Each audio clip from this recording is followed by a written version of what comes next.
Hello, and thank you for joining us today on this episode of Heard It Here. I'm Kaylee Mason, your host and beef advocate. Today, we're going to be talking about an event that is held every year, the Beef Advocacy Dinner. This event is hosted by the Colby Community College Beef Program and sponsored by Foot Cattle Company. All Colby Community College athletes attend and learn about the beef industry. So today I have two athletes and a classmate of mine in the beef program. So will you guys go ahead and introduce yourselves? My name's Tyson Melsentine, and I grew up in Holyoke, Colorado. I live in Yuma, Colorado now. I play baseball here, and I'm getting a degree in ag business. I grew up on a farm, not really a ranch, but a farm. Now I'm a mechanic for Central Plains Equipment. Awesome. Thank you for joining us.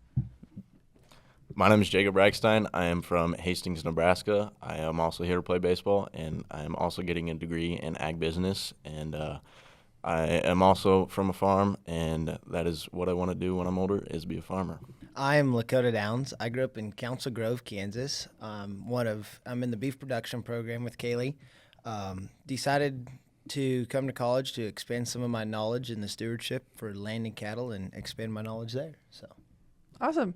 Well, we're glad to have you all here on the show. I always like having new guests, so this is exciting to people who are not in the beef industry or who did not get to attend the advocacy dinner. They can hear from you guys and hopefully watch it whenever we post it on our YouTube channel and kind of experience the knowledge that you guys got to hear about too. So Tyson and Jacob, I want to know what your knowledge about the beef industry was before the advocacy dinner. My knowledge was pretty slim. I mean, I used to have cows when I was younger, when I was like probably 6, but then we got rid of them because they were too much to handle and didn't really know much about them until Lakota gave a little speech about it. I was involved very little in the beef industry growing up.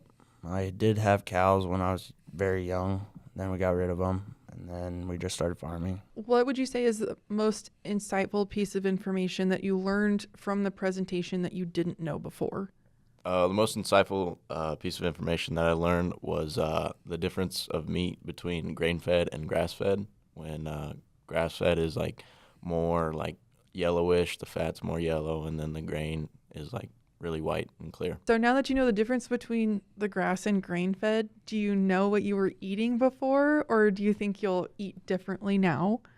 I definitely won't eat differently, but I'm pretty sure it was mainly just grain-fed. Grain-fed. Where we're from. So. Mm-hmm. The most insightful piece for me was all the feed yard stuff. Where I'm from is we got a lot of grass-fed beef. We don't have really feed yards or anything like that, so learning about the feed yard was interesting and insightful to me. We had a lot of questions fired at our presenters as they were talking, which is awesome. We're really glad for all the involvement from the attendees. The whole purpose of the Beef Advocacy Night was to provide knowledge and clarification about the beef industry. Are there any other questions that you guys had that maybe you didn't get the chance to ask? There's a couple questions that I have. One question would be, what advice would you give to some people who want to support the beef industry or become a beef advocate themselves? I would say some advice for someone that wants to support the beef industry and become an advocate is to get as much credible knowledge that you can, because there's a lot of false information out there that people either purposely or not on purposely give, and a lot of it is based on personal encounters with it rather than actual research. And so I would say talk to people that are in the beef industry and do your research, like the BQA website, which is the Beef Quality Assurance website that has amazing information for producers and consumers. So like Lakota and I were both BQA certified in the cow-calf, and I'm BQA certified in both the cow-calf and the feedlot side. To become a better advocate is just get as much information as you can, and don't be afraid to talk to people about it. How do you see the beef industry evolving around for the next 10 years for like the next generation? well, I would probably say like next 10 years, there's going to be a lot of change. The last 15 years, we've had a huge amount of change in the beef industry, mainly on the cow-calf side of things with like IVF and everything else, AIing. And it's all things we're trying to do to become kind of more sustainable for that next generation. I feel that everything we're trying to complete and to keep progressing forward is that way it is more sustainable with so many disadvantages to the ag industry, not just the beef, but the ag industry in general, with land space and growing populations and everything else. Everybody's having to become more sustainable. Being open to other options and other ways to expand your knowledge and the way you are able to run those cattle, I feel like there's a lot of different things that have changed in the last several years. It will be interesting to see where it's at in another 10. In my opinion, there's no quite way to predict it because things are changing so rapidly. Last question I have is, I know you guys face a lot of criticism and pushback. How do you deal with the criticism and pushback in the work you guys do? How I deal with criticism and pushback, I understand everybody has their own opinion, and I'm always willing to hear somebody else's opinion because that's the only way, as a beef advocate and being in the beef industry, you can understand what you need to talk more about is by listening to people that don't know and expanding their knowledge. I'm always welcome to criticism, but at the same time, I'll listen to your side, but you have to be willing to listen to mine and listen to the facts that I know or the information that I have available to me from growing up in this industry. But I'm not against criticism at all because that's the only way you can expand and better yourself is by that criticism. I would also say the way that you respond to the criticism will say a lot about the industry because also as an advocate, people are always watching, they're always listening. And so the way that you represent yourself will be known whether you like it or not. So if you respond with kindness, people are going to be more willing to listen to you too, especially because like you said, I'm willing to listen to you, but now it's your turn to listen to me. And that's a respect thing too. If you just immediately jump at somebody for what they said about it, even though if you don't think it's right or you know it's not right, you have to be open to it. You have to be able to see it from both sides. What inspired you guys to be beef advocates? My reason and my inspiration for becoming a beef advocate is my son, honestly, also my past self. I knew God had a plan for me, but I had no idea where it was supposed to be going. I didn't grow up in agriculture. I was the little girl who got a pony for Christmas, and that was about it. So I had to put my own foot in the door and went to NJC in Sterling, Colorado. And immediately after that, I decided to go into cowboying and just day working and working with cattle, but I never really understood the fundamentals of it. So I decided to come to Triple C, and I'm glad that God gave me a son that makes me reflect on myself. I guess my really driving inspiration is to raise a gritty and respectable little boy that will not only be another advocate for the beef industry, but also an advocate for himself. And to kind of expand on that for like my side of it was completely different. For wanting to be a beef advocate, this was something I was born into a very large 4-H and FFA family. I was the youngest of 4, have 3 older sisters, and before I even had a choice, we were drug around to stock shows all over the state and country, showed a lot of sheep, goats, and swine growing up. And then growing up on a cow-calf and background in operation, it was just something that this was my entire life and has been for the past 19 years of it. As I got older and through high school and stuff, I was like, this is something I want to continue on with my life and to keep doing. And if that is the choice I want to make to be in this industry, I've got to be an advocate for it. I don't feel like you can be in this industry anymore for a long term and not be an advocate because there's so many outside pressures against the industry. So you have to be willing to stand up for yourself and your industry and the things you do. So when I made that decision, like this is what I want to do with my life and stay in this industry, I had to become one. I didn't really have a choice. I felt like I grew up around it, and it's the only thing I've ever known my entire life. It's just what I felt like I needed to do to continue this industry for me and further generations. It's the one thing is there's always people behind you in this industry all the time. My second question here is, what are some of the biggest misconceptions about the beef industry? I would say a lot of people think that we abuse the cattle. They think that we incorrectly give vaccines or too much medicine. They think that they are eating it whenever they eat the beef. They think that they're consuming any medication that we give to the cattle, which is not true because there are strict withdrawal times for every medication. Part of BQA certification that we have is we were taught that there's a specific place on the cattle that we give shots. On each medication, there's specific amounts, there's specific spacings between where you can give the shots. If you have to give 2 in one side of the neck, because there's like a triangle on the cow's neck where you're allowed to give shots. Otherwise, it does compromise the beef quality because the shot itself can leave lesions and holes in the meat. As far as animal welfare, people think that we don't care about cows, but if we don't care about the cows, then we're not going to be profitable or productive. With this as our livelihood, we really care about the things that we raise, and especially because we're doing God's work, and he calls us to take care of the animals that he put for us here on earth, and he made this a food source for us.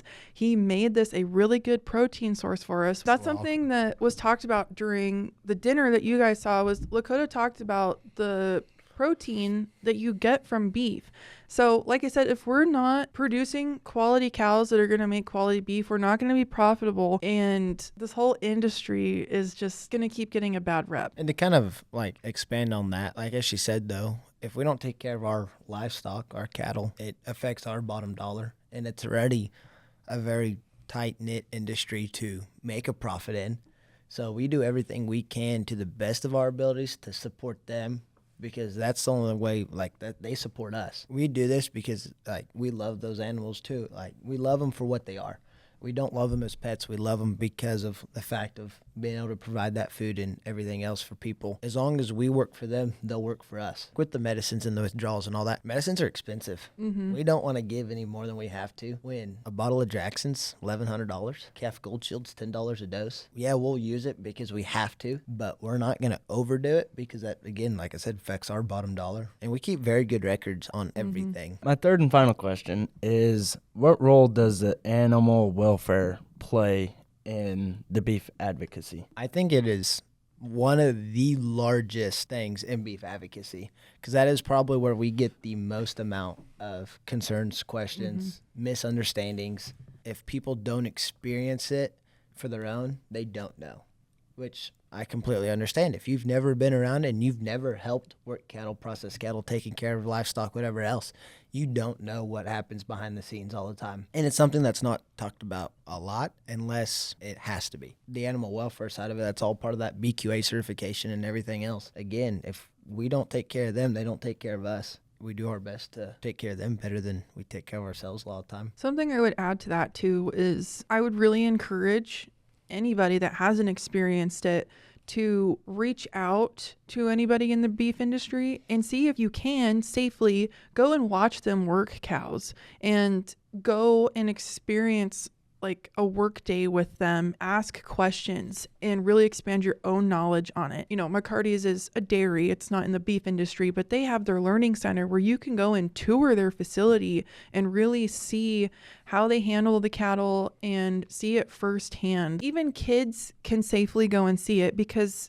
it's in their facility, but they've got it behind glass and they have learning days there. It's not always something that producers are able to do, but that's when you just talk to them and say, hey, I really want to know more about this. Would you be willing to take me out into your pasture and show me your cattle and what they're eating and the things that they experience? We want to make sure that people know they are more than welcome to come into our industry and ask questions. I think that's sometimes how some producers fail to see it, because a lot of producers have grown up in it and that's what they know. So then when people ask some of those questions, they're like, well, that's kind of a strange question to ask, because to us it's common knowledge, and for somebody who's never been around it, they have no idea. Thank you, Tyson and Jacob, for your questions. We really hope we've expanded and answered everything that you were hoping to know more about. What do you think was your favorite part of the beef advocacy dinner? I just enjoyed watching kids up there that know much about like the livestock industry and the beef advocacy. Love how they talk about it and love to learn more about it. I mean, my dad used to do it and I didn't know much about it, and we got out of it at a young age, so now we're in the farming industry, so I'd like to look back on the old days, I guess. Do you think you would ever get back into it? Yeah, there's a good chance. Awesome. Yeah. My favorite part of the night was, I mean, coming from a small town, you always have a little of that knowledge most of the time. And on our baseball team, a lot of the kids don't have that knowledge. And in my mind, it was cool to watch the baseball team look at the speakers and listen to what they have to say, and they are learning about the beef industry. And a lot of kids had a lot of questions that they answered, and it was cool just to see all of the kids asking the questions and wanting to learn about the beef industry. That really is nice to hear that people are so curious about it. And actually, in our intro episode, Adelaide Klein, our beef program instructor, she was saying that on her soccer team, she was the only one involved in the beef industry. And so all of her teammates were always coming to her with questions because they were curious about it and they knew that she was really knowledgeable about it. And so it's really awesome that people in other sports or not anywhere near involved with the industry, it's really refreshing to see how many people are still curious about it. Yeah. And to like look back Tuesday night when we started asking for questions, everybody had them, but nobody was like wanting to ask, because you feel like people look at you weird when you don't know something and they know a whole lot about it and they look at you different and everything else. And I mean, as college kids and everything else, it is very nerve-wracking to be in front of a group of 200 kids that we had Tuesday. Mm-hmm. Once you got questions started and everybody feels a lot more comfortable, there was a lot, and they just kept coming, and it was great to see that they were that interested in what we had to know about it. I mean, even for us, we can always learn more. There's 100%. Always something to learn, no matter how long you've been in the industry. There's always somebody that knows something you don't know, and if you have those questions, it's finding those answers. Tyson and Jacob, do you think learning more about the beef industry was beneficial for you? I definitely say it's definitely beneficial for me, because we used to have cows, and like I've always wanted to have cows because I just love cows, I guess, and being around animals, doesn't matter what it is, a horse, cow, dogs, I just love animals, and I definitely thought that night was definitely beneficial for me. In my mind, yes, it was very, very beneficial for me. I mean, my brother and I, we've always had a dream to run a cow-calf operation and have my dad involved with that too, and knowing and learning about that stuff will definitely help my brother and I get to our dream. Lakota, what do you think was the most beneficial part for you as a presenter to all of the athletes? The most beneficial part for me was it really, opened my eyes to what people didn't know about the industry. That is one thing about, being here at Colby, is we have a very diverse group of students, very large international programs for different sports and everything else. So we have a lot of kids that aren't even from, let alone like the United States, let alone the Midwest or Kansas, where you see cattle everywhere you go. So for some of these kids, it was interesting to me to like be able to share my knowledge and my experiences with it, because then it makes me feel like I'm doing my part of helping in this industry and helping teach and expand more and give knowledge to kids who don't know. That was interesting and beneficial for me, because it really made me realize like how many kids that I pass every day or see in class that had no idea what we did in the beef industry. Wow, this is something I feel like I need to do more of, is to advocate for our industry. Absolutely. Do you two think that you'll add more beef products into your diet, or do you feel like you already had a pretty good balance of beef, especially because you're athletes? I probably will add more beef, but when you're here, you don't really get much beef. But when I'm at home, that's what we're eating, either beef or pork. That's all we eat. I will say I eat beef a lot when I'm at home. When I come here, it's hard to eat beef. Yes, I'll try to change the diet to get more beef in it. So we had Lonnie and Carrie from Foot's Cattle Company. They brought the food truck for us so that we could all have burgers, and they provided a really excellent meal for us, and they actually sponsored the Beef Advocacy dinner. So did you guys enjoy the meal, and what did you think of Foot's beef? Yeah, I really enjoyed the meal, especially getting to eat beef. Thanks to them for providing the dinner for us. It was really good. I definitely enjoyed the meal. It was very good burgers, very good pasta salad. It was awesome. Thank you, guys. Did you enjoy the burger? I did. I'm always down for a hamburger. Have you ever had a Foot's burger? I've not, so that was new. They actually have like something that I know was Foot beef. I do appreciate everything they help us do. They do a lot. Outside of the Beef Advocacy dinner, they do a lot for us as college students in the beef production program. So appreciate for everything they help us do. That was my first time having a Foot's burger. And I know that they provide a lot of beef here in the area, and they will go to schools and do like lunches for them and kind of advocate for the beef industry as well. And absolutely very thankful for everything that they do for us here in the community and at the college and all of Kansas and in the industry. They've really made a difference for us. Thank you, Tyson and Jacob, for joining us. And we're really glad that you learned so much from the beef advocacy dinner and even just asking us more questions here. We're always really happy to answer anything. Even in the future, if you have more questions, obviously Lakota or I can answer those. Adelaide can. Anyone in the beef industry should be able to. And you should really challenge them with questions. Yep. I'm hoping that you're curious to keep learning, and anybody else that was at the advocacy dinner, I really hope that you'll continue to ask those questions and expand your knowledge on beef too. Lakota, you did a really good job presenting. I feel like you're really confident in answering the questions, and you spread a lot of credible knowledge, as well as Ty and Mara and Cade and LB and Rhett. They all did a really good job presenting. We will be posting the video of the beef advocacy dinner, and you can go back and see all of the knowledge presented. That wraps up our gathering of Heard It Here. I'm Kaylee Mason, and I hope we've beefed up your knowledge today. We'll see you on the next episode. See you later. See you later. Bye.